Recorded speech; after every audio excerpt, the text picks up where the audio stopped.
Shivkranti TV news अन्याय, अत्याचार, बेकायदेशीर कृत्य करणाऱ्या विरुद्ध शोषित पीडित न्याय देणारा एकच आवाज। शिवक्रांती टीव्ही दिनबंधू न्यूज संपादक सत्यशोधक शंकरराव लिंगे 7387377800।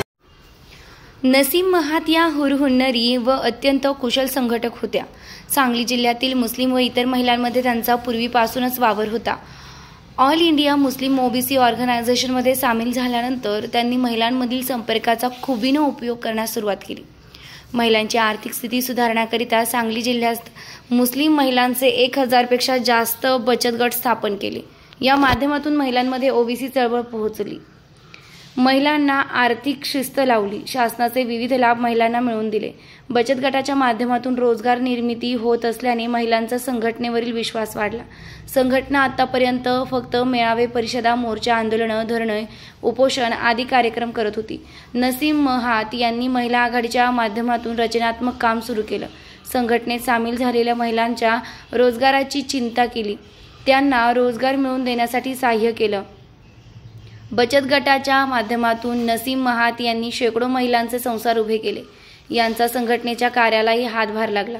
या बचत गटाच्या माध्यमातून संघटित झालेल्या महिलांनी 1999 मध्ये मिरज विधानसभा मतदारसंघात आमचे उमेदवार हाफिज धत्तुरे यांचा जोरदार प्रचार करून विजयात सिंहाचा वाटा उचलला।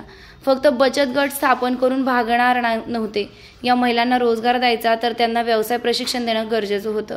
मिरज सांगली भागात मुस्लिम व इतर धर्माच्या गरीब महिला विड्या वळण्याचं काम मोठ्या प्रमाणातच करत तेथे त्यांचे शोषण होत होते। नसीम महात यांनी त्या महिलांमध्ये संपर्क वाढवून त्यांचे बचत गट बांधले। या व इतर महिलांना व्यवसाय प्रशिक्षण देण्यासाठी महिला प्रशिक्षण केंद्र स्थापन करण्याची गरज त्यांनी बोलून दाखवली।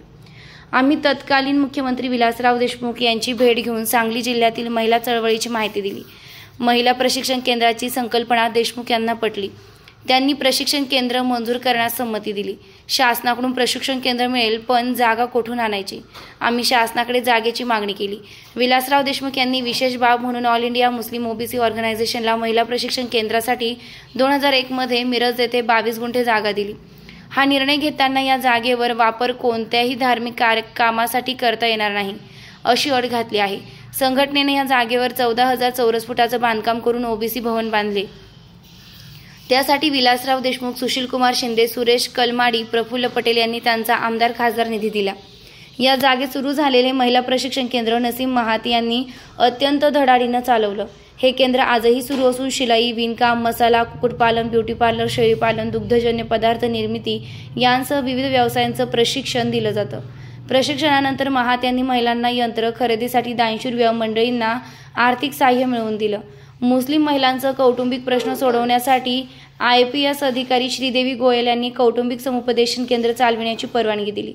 नसीम महात यांनी या केंद्राद्वारे अनेकांचे तुटणारे संसार उजळवले। मिरजचे आमदार हाफिज धत्तुरे हे मौलाना आझाद आर्थिक विकास महामंडळाचे अध्यक्ष झाले। त्यांच्या कार्यकाळात नसीम महात यांची महामंडळाच्या संचालकपदी नेमणूक करण्यात आली। या कार्यकाळात त्यांनी महामंडळामार्फत महाराष्ट्रातील मुस्लिम महिलांना रोजगार निर्मितीसाठी मोठी मदत केली। नसीम महात यांचं कार्य जोमानं वाढत असल्यानं सांगली व मिरज भागात त्यांचे विरोधकही तयार झाले। त्यांनी महात संघटना व माझ्यावर निरनिराळ्या प्रसंगी टीका केली। महात यांना संघटनेपासून तोडण्याचाही अनेकांनी प्रयत्न केला, पण ही जहरी टीका पचवून त्या संघटनेत कार्यरत राहिल्या।